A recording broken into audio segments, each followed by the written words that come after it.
Hello friends, मैं सतीश आपका स्वागत करता हूं स्वामी विवेकानंद कंपटीशन क्लासेस झुंझुनू के यूट्यूब प्लेटफॉर्म पे। दोस्तों, आज हमारा जो टॉपिक रहेगा फिजिक्स से वो रहेगा वर्क एनर्जी एंड पावर, यानी कि कार्य ऊर्जा और शक्ति। देखिए, हमारा जो टॉपिक है जो आज हम ले रहे हैं, कार्य ऊर्जा एवं शक्ति।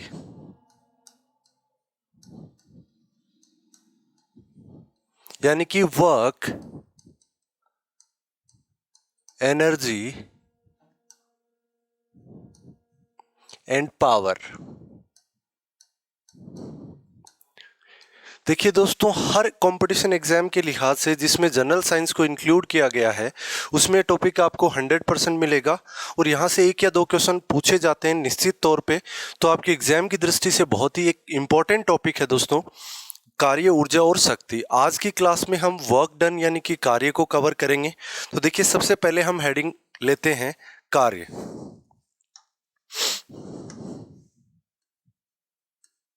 यानी कि वर्क डन।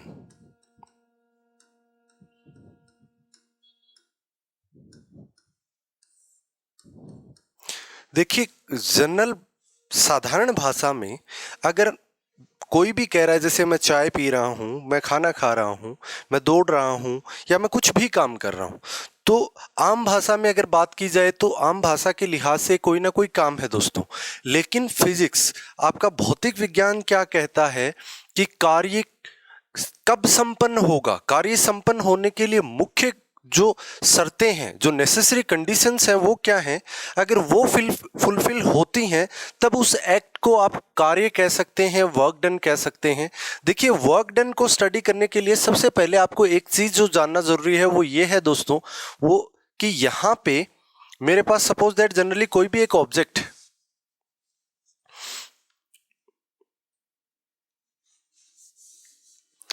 कोई भी मैंने एक ऑब्जेक्ट ले लिया जिसका द्रव्यमान है दोस्तों m। मैं इसको पुश करूं या दोस्तों इसको पुल करूं या इसको पुल करूं, यानी कि या तो इसके ऊपर धक्का दूं दोस्तों या इसको खींचूं, दोनों ही कंडीशन में क्या हो रहा है दोस्तों, बल लग रहा है। क्या लग रहा है? बल लग रहा है, फोर्स लग रहा है। तो किसी भी वस्तु को धक्का देना या किसी भी वस्तु को अपनी तरफ खींचना, दोनों ही क्या है दोस्तों, बल है, फोर्स है। देखिए, बल को समझना बहुत जरूरी है, तभी आप समझ पाएंगे वर्क डन को, क्योंकि बिना बल को जाने हम कार्य को कभी नहीं समझ सकते। क्योंकि कोई भी कार्य संपन्न होने के लिए मुख्य रूप से जो आपको चाहिए वो चाहिए दोस्तों बल।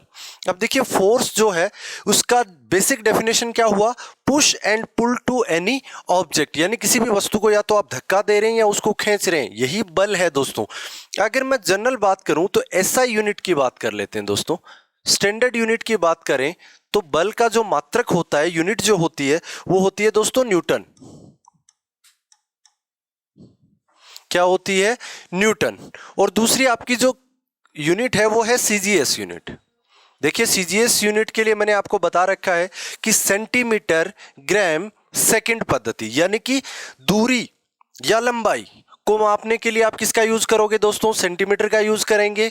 भार या द्रव्यमान को मापने के लिए आप ग्राम का यूज करेंगे और समय के मापन के लिए आप सेकंड का यूज करेंगे दोस्तों। तो सीजीएस यूनिट बल का क्या होता है दोस्तों, डाइन। ये दोनों चीजें आपको याद रखनी है, बहुत ही महत्वपूर्ण है आपके लिए, एग्जाम में भी बार बार पूछी जाती हैं कि बल का एसआई मात्रक होता है दोस्तों न्यूटन और सीजीएस मात्रक होता है डाइन।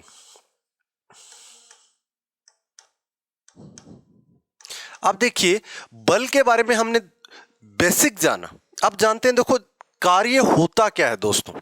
कार्य के लिए एक बहुत ही आसान सी कंडीशन है दोस्तों। कोई भी ऑब्जेक्ट है आपके पास, ये एक ऑब्जेक्ट m द्रव्यमान का ऑब्जेक्ट है, ये पृथ्वी की सतह पर रखा हुआ है दोस्तों। ये हमारी पृथ्वी की सतह है, इसके ऊपर रखा है। आपने इसके ऊपर किसी निश्चित दिशा में बल लगाया, फोर्स अप्लाई किया। फोर्स अप्लाई करने से मान लीजिए इसकी स्थिति में परिवर्तन हुआ और स्थिति में परिवर्तन होकर ये ऑब्जेक्ट है वो यहां आ गया, द्रव्यमान अब भी कितना है, m है। अब वस्तु के अंदर विस्थापन हुआ, बल लगाने से वस्तु में विस्थापन हुआ। तो दोस्तों फिजिक्स ये कहती है कि अगर आप किसी भी ऑब्जेक्ट पर, किसी वस्तु पर बल लगाएं और बल लगाने से वस्तु में क्या आए दोस्तों, विस्थापन आए, तब क्या संपन्न होगा, कार्य संपन्न होगा दोस्तों। तब क्या माना जाएगा, कार्य माना जाएगा। यानी कार्य संपन्न होने के लिए बल लगाना जितना महत्वपूर्ण है, वस्तु का विस्थापित होना भी उतना ही महत्वपूर्ण है दोस्तों। बहुत ही आसान भाषा में हम देख रहे हैं दोस्तों, बल लगाने से कार्य संपन्न नहीं होगा। बल लगाने से अगर वस्तु में विस्थापन हुआ तब क्या संपन्न होगा, कार्य संपन्न होगा। तो किसी भी वस्तु पर अगर कोई बल आरोपित किया जाए और बल लगाने से वस्तु में विस्थापन आए तो वस्तु के द्वारा कार्य संपन्न माना जाएगा। अब देखो कार्य की जो बेसिक डेफिनेशन है, वर्क डन की जो बेसिक डेफिनेशन है वो क्या कहती है दोस्तों, बहुत ही आसान शब्दों में हम इसको स्टडी करेंगे। हमारा टॉपिक है कार्य यानी कि वर्क। आप इसको W से डिनोट करते हैं दोस्तों। मान लिया ये मेरे पास कोई भी एक ऑब्जेक्ट है, m द्रव्यमान का ऑब्जेक्ट है, पृथ्वी की सतह पर रखा हुआ है। आपने इसके ऊपर बल लगाया F और बल लगाने से वस्तु में विस्थापन हुआ। वस्तु चलकर यहां आ गई, द्रव्यमान अब भी m रहेगा, विस्थापन मैंने मान लिया s है दोस्तों। s मीटर विस्थापित हुई, वस्तु जो है वो s मीटर विस्थापित हुई दोस्तों। तो अब कार्य की वैल्यू क्या होगी, मैंने आपको बताया वर्क डन को आप डिनोट करते हैं दोस्तों किससे, W से डिनोट करते हैं। तो वर्क डन की वैल्यू क्या होगी, सीधा सीधा हमारी बेसिक फिजिक्स ये कहती है कि आप किसी वस्तु पर कितना बल लगा रहे हो और बल लगाने से जो विस्थापन आ रहा है, आप बल को क्या करो दोस्तों, विस्थापन से सीधा सीधा मल्टीप्लाई कर दो। यानी जितना विस्थापन हुआ और जितना आपने बल लगाया दोनों को मल्टीप्लाई कर दीजिए, गुणा कर दीजिए, आपको किसकी वैल्यू मिल जाएगी, वर्क डन की वैल्यू मिल जाएगी दोस्तों। तो वर्क डन का बेसिक फॉर्मूला हमारे पास निकल के आया, W बराबर F इंटू S। F क्या है दोस्तों, यहां पर F जो है वो है वस्तु पर आरोपित बल, वस्तु पर आरोपित बल, ठीक है। और दूसरा आपका है S है बल लगाने से वस्तु में जो विस्थापन आया यानी कि विस्थापन, और W से आप डिनोट कर रहे हैं वर्क डन को दोस्तों। तो बहुत ही आसान शब्दों में अगर इसकी बात की जाए तो किसी वस्तु पर बल आरोपित किया जाए और बल आरोपित होने से वस्तु के अंदर विस्थापन आए तो बल तथा विस्थापन का गुणनफल किए गए कार्य के बराबर होता है दोस्तों। तो बिल्कुल आसान भाषा में अगर इसके डेफिनेशन की बात की जाए तो किसी वस्तु पर आरोपित बल तथा बल आरोपित होने से वस्तु में हुआ विस्थापन के गुणनफल को किया गया कार्य कहते हैं दोस्तों। अब ये W बराबर F डॉट S, हमारे पास एक बेसिक फॉर्मूला निकल के आया दोस्तों, यानी F इंटू S, ये एक बेसिक फॉर्मूला है। लेकिन ये अप्लाई कब होगा दोस्तों, देखिए इसके लिए एक बहुत ही आसान सी कंडीशन है, एक बेसिक कंडीशन है, वो ये कहती है अगर बल व विस्थापन, बल व विस्थापन यानी कि डिस्प्लेसमेंट, बल व विस्थापन की दिशा समान हो, की दिशा समान हो,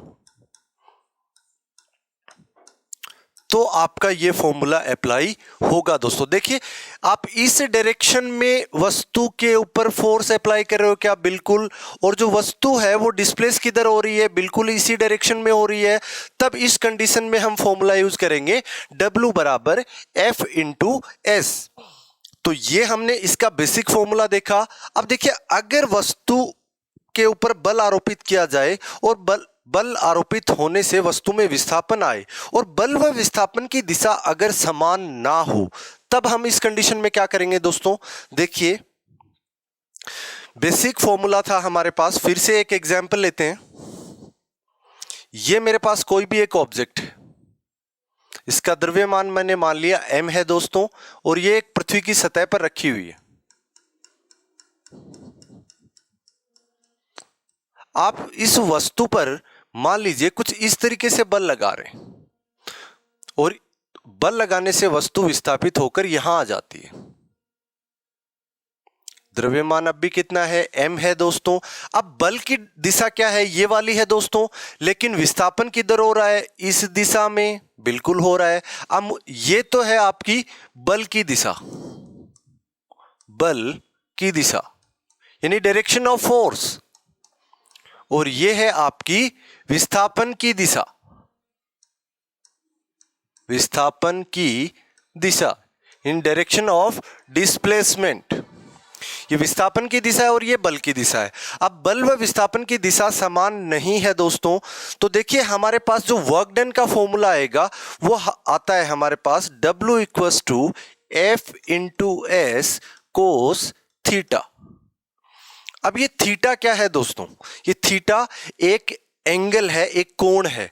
कैसा कोण है दोस्तों, ये आपकी बल की दिशा, विस्थापन की दिशा है और ये बल की दिशा है। देखिए यहां पर एक कोण बन रहा है, क्या बिल्कुल बन रहा है। इस एंगल को मैं नाम दे दिया थीटा।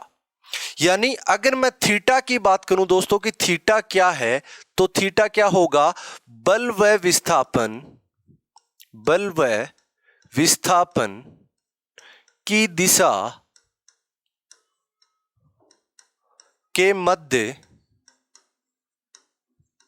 बना कोण।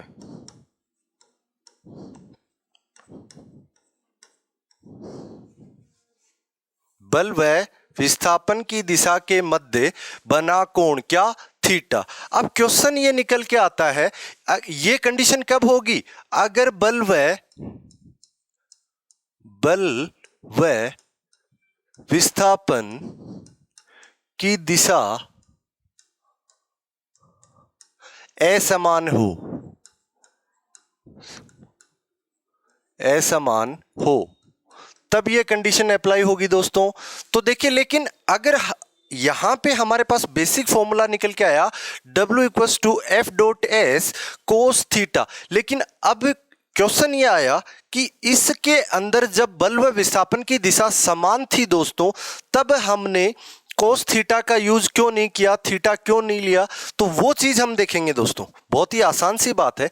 मान लीजिए बल व विस्थापन की दिशा समान है, ये आपका बल की दिशा, ये आपकी विस्थापन की दिशा समान है। थीटा कितना बन रहा है दोस्तों, 0 डिग्री बन रहा है। 0 डिग्री बन रहा है क्या, इसके अंदर पुट कीजिए। अगर मैं पुट करूं तो W equals to F dot S cos 0 degree. अब कोस 0 की वैल्यू क्या होती है दोस्तों, कोस 0 डिग्री की वैल्यू होती है 1, ये हमें सबको पता है। अब इसकी वैल्यू पुट करें तो फाइनल रिजल्ट फिर से वही निकल के आएगा, W equals to F into S. इसलिए हमने अगर बल व विस्थापन की दिशा जब समान थी, इसलिए हमने यहां पर थीटा का इस्तेमाल नहीं किया दोस्तों। तो ये थी आपकी बल व विस्थापन की दिशा के मध्य जो कोण बना उसको थीटा से डिनोट किया। तो ये हमारे पास वर्क डन यानी कार्य का व्यंजक हमें प्राप्त हुआ, W बराबर F dot S cos theta. यहां पर F है वस्तु पर आरोपित बल, S है वस्तु में हुआ विस्थापन, और थीटा है दोस्तों बल व विस्थापन की दिशा के मध्य बना कोण। अब देखिए मात्रक देखेंगे, कार्य का मात्रक, कार्य का मात्रक यानी कि यूनिट ऑफ वर्क डन।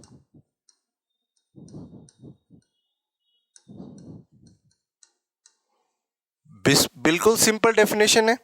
देखिए भौतिक विज्ञान में किसी भी प्रकार का कोई भी मात्रक क्यों ना हो, मैंने हमेशा आपको यही सजेस्ट किया है कि आपको कोई भी मात्रक को लर्न नहीं करना है, रटना नहीं है, बल्कि उसको अंडरस्टैंड करते हुए उस मात्रक को रिप्रेजेंट करना है। देखिए कैसे, हमारे पास कार्य का जो बेसिक व्यंजक था वो क्या था, वर्क डन का बेसिक फॉर्मूला कहता है W equals to F into S. यही है क्या दोस्तों, बिल्कुल यही है। अब देखो अगर मैं बात करूं SI यूनिट की, किसकी बात करें, SI यूनिट की यानी कि स्टैंडर्ड यूनिट की, तो ये क्या कहता है, इसमें हमारे पास मात्रक कैसे बन के आएगा। देखो बल कार्य बराबर क्या है, बल गुणा विस्थापन, यानी फोर्स इनटू डिस्प्लेसमेंट। तो फोर्स को आपका एसआई यूनिट जो है, बल का जो एसआई यूनिट है, एसआई मात्रक है, वो होता है दोस्तों न्यूटन। तो मैंने इसको न्यूटन लिख दिया, ठीक है। उसके बाद है विस्थापन। विस्थापन को आप एसआई पद्धति में किससे डिनोट करते हैं, मीटर से डिनोट करते हैं। तो न्यूटन इनटू मीटर, ये हमारे पास एक मात्रक बन के आ गया, बिल्कुल बन के आ गया। अब इस न्यूटन इनटू मीटर को ही आप कह सकते हैं जूल। अगर आसान भाषा में बात करें दोस्तों तो यही कहलाएगा आपका जूल। तो ये थी आपकी एसआई पद्धति दोस्तों। अगर मैं बात करूं सीजीएस पद्धति की, सीजीएस यूनिट की अगर बात करें, देखो एग्जाम में कोई भी कंपटीशन एग्जाम हो, मोस्टली आपकी दो ही पद्धतियां पूछी जाती है, या तो स्टैंडर्ड यूनिट पूछी जाती है, मानक पद्धति पूछी जाती है, या फिर पूछी जाती है सेंटीमीटर ग्राम सेकंड पद्धति, यानी कि आप दूरी या लंबाई के लिए सेंटीमीटर का इस्तेमाल करेंगे दोस्तों, भार या द्रव्यमान को मापने के लिए आप ग्राम का इस्तेमाल करेंगे, और समय के मापन के लिए दोस्तों आप सेकंड का यूज करेंगे। तो बहुत ही आसान सी बात है। अब मैंने आपको बताया था कि वर्क डन जो है, फोर्स जो है, बल जो है, उसका सीजीएस मात्रक जो होता है वो डाइन होता है। तो न्यूटन की जगह आप क्या इस्तेमाल करेंगे, डाइन यूज करेंगे, ठीक है। इनटू मीटर की जगह दोस्तों देखो लंबाई या दूरी के लिए क्या यूज हो रहा है, सेंटीमीटर यूज हो रहा है, तो डाइन इनटू सेंटीमीटर। अब एक तो आपके पास यूनिट निकल के आ गया। अब डाइन इंटू सेंटीमीटर को कंबाइंड तौर पे आप बोल सकते हैं दोस्तों अर्ग।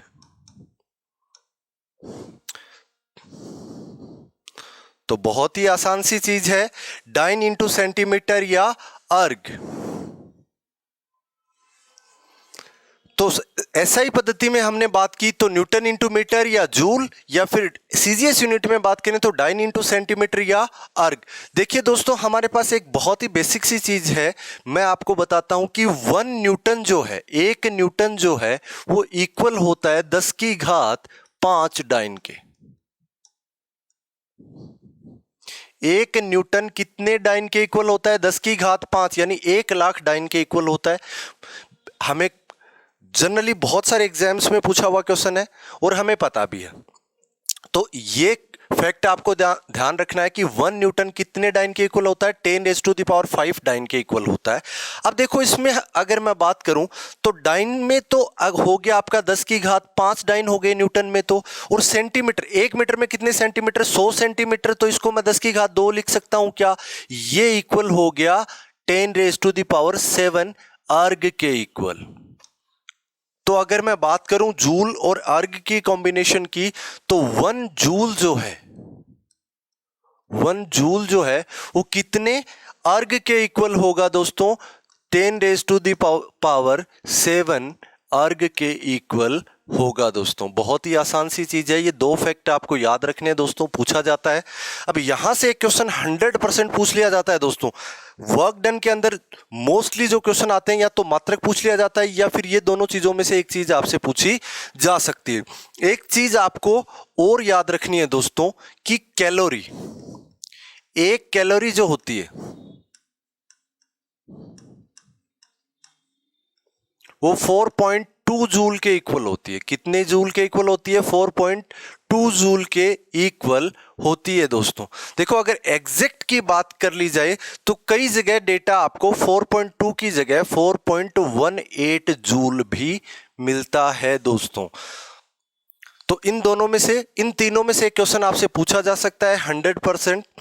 और यहां से अगर मैं मात्रक की बात कर लूं तो ये मात्रक आपके सामने है। एसआई पद्धति में न्यूटन इंटू मीटर या जूल, या फिर सीजीएस पद्धति में बात करें तो डाइन इंटू सेंटीमीटर या फिर अर्ग, ये आपका कार्य का मात्रक हुआ दोस्तों।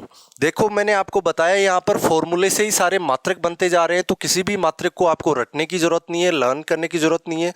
आपकी अंडरस्टैंडिंग कैपेबिलिटीज ऐसी होनी चाहिए कि आपको एनालाइज कर पाए आप इन चीजों को, कि कैसे ये मात्रक तैयार हुआ है और कैसे इसके इक्वल होगा। अब ये कार्य के मात्रक की बात हो गई दोस्तों। अब देखिए हम इसमें जो स्टडी करेंगे वो स्टडी करेंगे कार्य के प्रकारों के बारे में, कि किसी भी वस्तु पर अगर कार्य संपन्न हो सकता है, वर्क डन हो सकता है, ये आपका कार्य है दोस्तों। यानी कि वर्क डन। अगर किसी भी वस्तु पर कार्य संपन्न हो रहा है दोस्तों, तो वो कितने तरीके से संपन्न हो सकता है? बहुत ही आसान शब्दों में अगर इसकी बात की जाए तो देखिए कैसे कैसे हो सकता है। अगर किसी वस्तु पर कोई कार्य संपन्न हो रहा है तो आप उसको तीन तरीके से एक्सप्लेन कर सकते हैं। या तो उस वस्तु पर जो कार्य संपन्न हो रहा है दोस्तों, वो या तो होगा धनात्मक। अब धनात्मक का मतलब हो गया दोस्तों पॉजिटिव, यानी उसकी वैल्यू क्या आ जाए? पॉजिटिव आ जाए। ठीक है। दूसरा, अगर किसी वस्तु पर कोई कार्य संपन्न हो रहा है तो वो हो सकता है आपका ऋणात्मक हो सकता है, यानी कि नेगेटिव हो सकता है। और तीसरा, अगर ये दोनों नहीं है तो तीसरा हो सकता है शून्य, शून्य कार्य, यानी कि जीरो। ठीक है। अब किसी वस्तु पर किया गया कार्य धनात्मक है, ऋणात्मक है या शून्य कार्य है दोस्तों, इसको पता कैसे करें? देखो, जनरली हमें एग्जाम में या फिर पूछा जाता है या फिर हमें किताबों में लिख दिया जाता है या फिर हमें पढ़ाया जाता है तो डायरेक्टली हमें इसकी डेफिनेशन पढ़ाई जाती है दोस्तों। लेकिन मैंने आपको एक चीज फिजिक्स शुरू करने से पहले एक बात बताई थी कि फिजिक्स का कोई भी प्रिंसिपल, कोई भी सिद्धांत ऐसा नहीं है जिसको मैथमेटिकली आप प्रूव नहीं कर सकते। तो देखिए, इसको मैथमेटिकली हम कैसे समझेंगे, अंडरस्टैंड कैसे करेंगे? तो आपको इन तीनों का डेफिनेशन याद रखने की जरूरत नहीं है दोस्तों। आप अपने आप पता कर पाएंगे कि किसी भी वस्तु पर अगर कोई कार्य संपन्न हो रहा है तो वो धनात्मक है, ऋणात्मक है या जीरो वर्क है। इसको हम एक न्यूमेरिकल के थ्रू देखते हैं दोस्तों। आपको तीनों चीजें बहुत अच्छे तरीके से समझ में आएंगी। एक न्यूमेरिकल मैं ले लेता हूं। देखिए, मेरे पास ये एक ऑब्जेक्ट है दोस्तों, जिसका द्रव्यमान मैंने मान लिया 10 kg। ये पृथ्वी की सतह पर रखा हुआ है दोस्तों।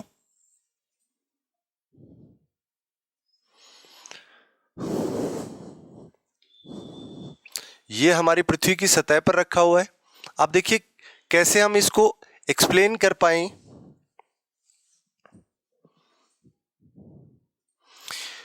आपने इसके ऊपर मान लीजिए 10 न्यूटन का बल लगा दिया।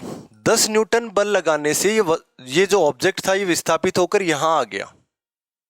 अब भी इसका द्रव्यमान कितना है? 10 kg है दोस्तों। ये हमारी पृथ्वी की सतह।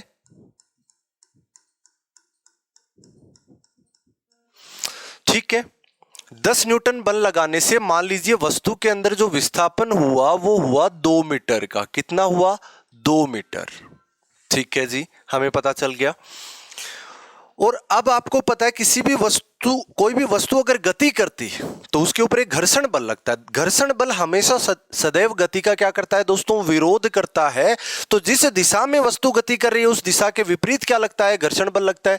मान लीजिए इस ऑब्जेक्ट के ऊपर एक घर्षण बल लग रहा है, वो लग रहा है 4 न्यूटन का। कितने न्यूटन का? 4 न्यूटन का। ठीक है। हमसे 3 क्वेश्चन पूछे गए यहां पे।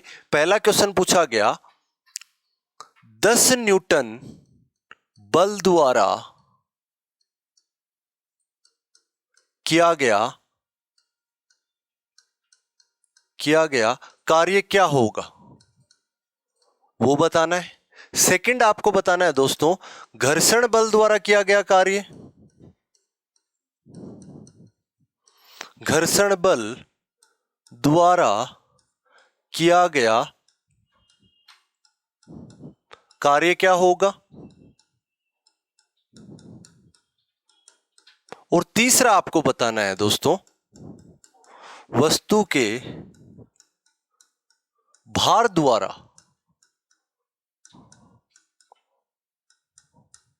किया गया कार्य क्या होगा। 3 क्वेश्चन पूछे गए।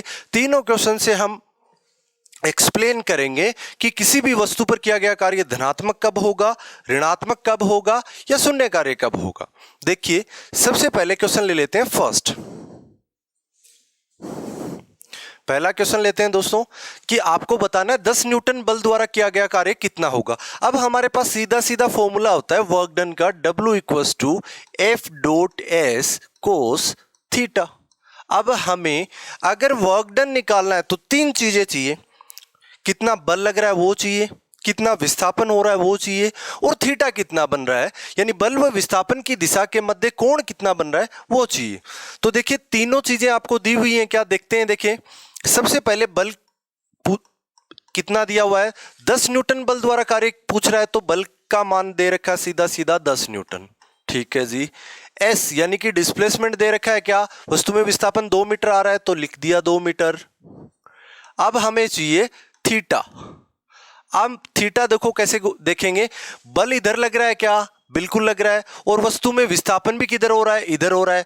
तो बल व विस्थापन की दिशा क्या है दोस्तों, समान है। अब एक ही समान दिशा में ये काम हो रहे हैं दोनों के दोनों, तो थीटा कितना बनेगा, 0 डिग्री बनेगा। तो थीटा इक्वल टू लिख दिया मैंने 0 डिग्री।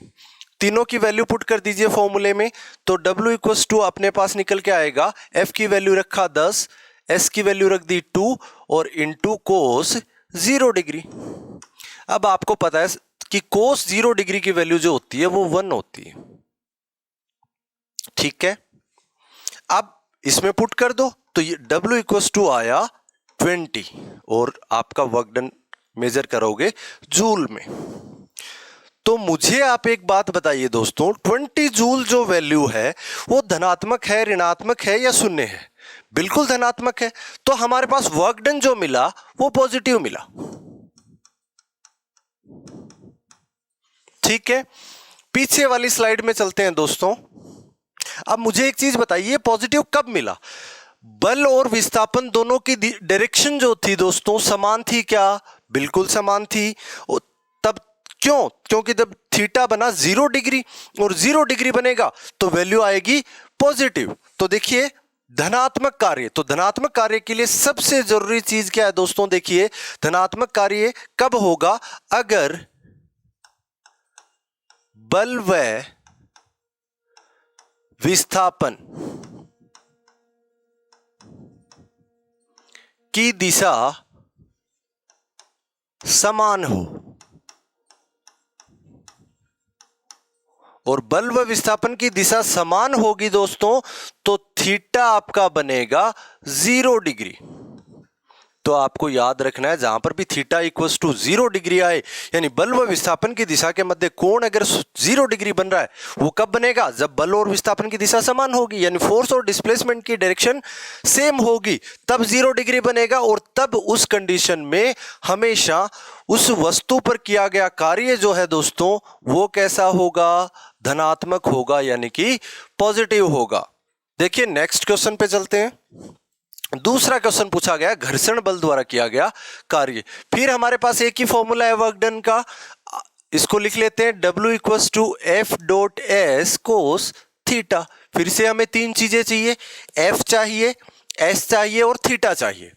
तो F की वैल्यू तो दे रखी है आपको, घर्षण बल द्वारा कार्य पूछ रहा है तो घर्षण बल का मान दे रखा है 4 न्यूटन का। ठीक है जी। दूसरी चीज दे रखी है S, आपको ऑलरेडी दिया हुआ है 2 मीटर। अब चाहिए थीटा। थीटा देखिए दोस्तों घर्षण बल की दिशा क्या है, ये वाली है, क्या बिल्कुल ये वाली है। और दूसरा इसके विपरीत विस्थापन किधर हो रहा है, इधर हो रहा है। तो थीटा कितना बन रहा है दोस्तों, 180 डिग्री बन रहा है। तो थीटा का मान कितना आया, 180 डिग्री। तीनों पुट कर दीजिए फॉर्मूले में, तो W इक्वल टू आया आपके पास में 4 इंटू 2 इंटू कोस 180 डिग्री। अब कोस 180 की वैल्यू जो है दोस्तों वो कितनी होती है, -1। कोस 180 की वैल्यू कितनी होती है, -1 होती है। तो फॉर्मूले में पुट कर दो, तो W की वैल्यू, वर्क डन की वैल्यू आएगी 4 इंटू 2 और ये -1, तो ये आ जाएगा -8 और जूल। तो दोस्तों कार्य जो हमें मिला वो कैसा मिला, धनात्मक मिला या ऋणात्मक या शून्य? बिल्कुल ऋणात्मक मिला, यानी कि नेगेटिव वर्क, नेगेटिव वैल्यू प्राप्त हुई। तो देखिए पिछले वाली स्लाइड पे चलते हैं। देखिए दोस्तों ऋणात्मक कार्य, वस्तु पर ऋणात्मक कार्य कब संपन्न हुआ, जब बल व विस्थापन की दिशा क्या थी, असमान थी, यानी एक दूसरे के क्या थी दोस्तों, विपरीत थी। विपरीत थी इसलिए थीटा कितना बन रहा था, 180 डिग्री। तो ऋणात्मक कार्य के लिए नेसेसरी कंडीशन क्या आ गई दोस्तों, बिल्कुल आसान है दोस्तों, अगर बल व विस्थापन की दिशा विपरीत हो, क्या हो, विपरीत हो, और विपरीत होगा तो थीटा कितना बनेगा, 180 डिग्री। तो यानी जहां पर आपको 180 डिग्री मिल जाए तो कोस 180 का वैल्यू होता है माइनस, और वो सारी की सारी वैल्यू जो हो जाएगी वो नेगेटिव हो जाएगी। तो उस कंडीशन में वस्तु के ऊपर जो कार्य संपन्न होगा वो कैसा होगा दोस्तों, ऋणात्मक कार्य होगा। तो दोनों कंडीशन में हमें समझ में आ गई। तीसरी देखते हैं शून्य कार्य की। फिर से अपने क्वेश्चन पे आ जाते हैं कि वस्तु के भार द्वारा किया गया कार्य क्या होगा। तो वस्तु का भार क्या होगा दोस्तों, मैंने आपको भार के बारे में बताया था, वेट के बारे में बताया था कि वेट क्या होता है, मास इनटू ग्रेविटेशनल एक्सीलरेशन, यानी कि गुरुत्वीय त्वरण, जिसकी वैल्यू कितनी होती है दोस्तों, स्मॉल जी की वैल्यू हमारी पृथ्वी पर कितनी लगती है, 9.8 लगती है मीटर पर सेकेंड स्क्वायर। इसको न्यूमेरिकली 10 ले लिया। 10 केजी का द्रव्यमान दे रखा है, ये 10 आ गया, और इंटू 10 तो ये आ गया 100। अब 100 केजी आ गया दोस्तों। अब बल कितना लगाएगी वस्तु, देखो वस्तु भार की वजह से बल लगाएगी किधर, नीचे की तरफ। अब कोई भी वस्तु अपने भार की वजह से उतना ही बल लगाती है दोस्तों जितने बल से पृथ्वी उसको अपनी तरफ खींच रही है, यानी उसका भार है, यानी जो वस्तु का भार है वही उतना ही बल वो वस्तु पृथ्वी पर लगा रही है, या उतने ही बल से पृथ्वी उसको अपनी तरफ खींच रही है। तो फोर्स की वैल्यू यहां पर क्या हो जाएगी दोस्तों, फोर्स की वैल्यू आ जाएगी 100 न्यूटन। और तीसरी कंडीशन में देखो, वस्तु बल लगा रही है नीचे की तरफ और वस्तु विस्थापित हो रही है इस साइड में, तो दोनों कुछ ऐसे लग रहा है, बल नीचे की तरफ लग रहा है और विस्थापन हो रहा है इधर, तो एंगल बना 90 डिग्री, तो थीटा बन गया 90 डिग्री। और वही आपका एस की वैल्यू कितनी है दोस्तों, 2 मीटर। तीनों चीजें पुट कर दो फॉर्मूले में, तो एफ इक्वल्स टू कितना आया, 100 इंटू 2 इंटू कोस 90, और कोस 90 का वैल्यू कितना है,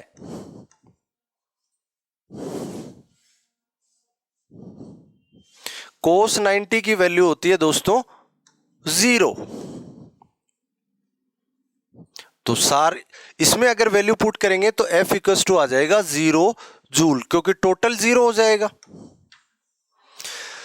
तो अगर बल व विस्थापन की दिशा एक दूसरे के लंबवत है दोस्तों, अगर ये लंबवत है तो आपका वर्क डन जो होगा वो आपके पास कितना आएगा, 0 जूल। तो देखिए शून्य कार्य, अगर बल व विस्थापन, अगर बल व विस्थापन की दिशा एक दूसरे के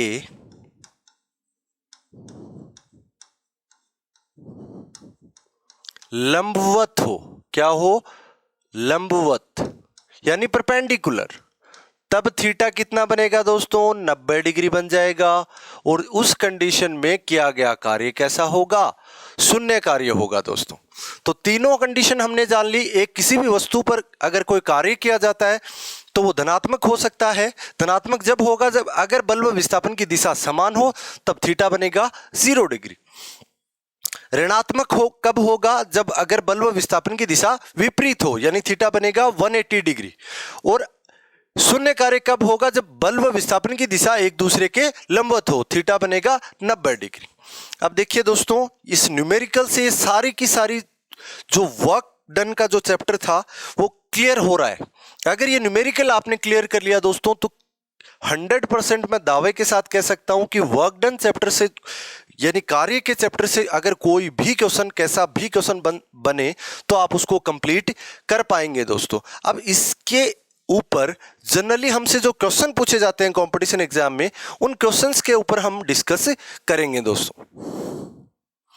देखिए क्वेश्चन नंबर 1, सबसे पहला क्वेश्चन, एक ऑब्जेक्ट है मेरे पास, ये ऑब्जेक्ट ले लिया मैंने। इस ऑब्जेक्ट को अगर ऊपर की तरफ फेंका जाए, किधर फेंका जाए, क्वेश्चन नंबर 1 की बात कर रहा हूं। ये मेरे पास कोई भी एक ऑब्जेक्ट है जिसका द्रव्यमान मैंने मान लिया m। अगर मैं इस वस्तु को ऊपर की तरफ फेंक रहा हूं दोस्तों, कहां फेंक रहा हूं, ऐसे सपोज दैट ये ऑब्जेक्ट है, ऐसे इसको ऊपर की तरफ फेंक रहा हूं, तो ऊपर की तरफ अगर फेंकता हूं तो इसके ऊपर पृथ्वी भी एक बल लगा रही है। अब वो पृथ्वी बल लगा रही है तो वो बल जो है वो गुरुत्वाकर्षण बल या गुरुत्वीय बल कहलाएगा। अब उस गुरुत्वीय बल द्वारा गुरुत्वीय बल जो लग रहा है पृथ्वी के द्वारा, उस गुरुत्वीय बल द्वारा जो कार्य हो रहा है उसकी प्रकृति क्या होगी दोस्तों, वो कैसा होगा, वो आपका धनात्मक होगा, ऋणात्मक होगा या जीरो होगा। इन तीनों में से कौन सा होगा दोस्तों। देखिए, तो मैंने बताया आपको कार्य की प्रकृति मालूम करने के लिए सिर्फ 2 चीजें मालूम करनी है। एक बल की दिशा देखो, दूसरा विस्थापन की दिशा देखो। उन दोनों के बीच में एंगल पता चल जाएगा। एंगल पता चलते ही आपको कार्य की प्रकृति मालूम हो जाएगी। देखिए कैसे, हमने ऊपर की तरफ बल लगाया तो बल की दिशा तो क्या है, ऊपर की तरफ है, लेकिन हमने ऊपर की तरफ फेंका है वस्तु को, तो वस्तु के अंदर विस्थापन जो है वो तो ऊपर की तरफ हो रहा है, लेकिन जो गुरुत्वीय बल लग रहा है वो किधर लग रहा है, वो नीचे की तरफ लग रहा है। एंगल कितना बना दोस्तों, 180 डिग्री बना। और किसी एक दूसरे के विपरीत है क्या बल व विस्थापन की दिशा, तो किया गया कार्य कैसा होगा, ऋणात्मक होगा दोस्तों, नेगेटिव होगा। समझ में आ गई बात, बहुत ही आसान सी चीज थी। दूसरा क्वेश्चन हम इससे डिस्कस करेंगे दोस्तों। अगर मान लीजिए कोई मेरे पास एक ऑब्जेक्ट है m द्रव्यमान का, मैं इसको मुक्त अवस्था में फ्री फॉल कंडीशन में ऐसे छोड़ दूं, तो इसके ऊपर गुरुत्वीय बल द्वारा किया गया कार्य की प्रकृति क्या होगी, गुरुत्वीय बल द्वारा जो कार्य होगा उसकी प्रकृति क्या होगी दोस्तों। तो ये आपका पॉजिटिव होगा या फिर आपका नेगेटिव होगा या फिर आपका जीरो होगा। कैसा होगा देखते हैं। देखो, अगर आपने इसको ऐसे मुक्त अवस्था में छोड़ा, मैंने कोई बल नहीं लगाया, ऐसे छोड़ा तो नीचे की तरफ आएगी, तो वस्तु में विस्थापन किधर हो रहा है, नीचे की तरफ हो रहा है, ठीक है। और बल किधर लग रहा है, बल भी नीचे की तरफ लग रहा है, तो दोनों की दिशा क्या है, समान है। तो थीटा कितना बना दोस्तों, 0 डिग्री बना। और जब बल व विस्थापन की दिशा समान हो तो थीटा 0 डिग्री बनता है। उस कंडीशन में किया गया कार्य हमेशा कैसा होता है, पॉजिटिव होता है। ठीक है जी, पता चल गया पॉजिटिव है।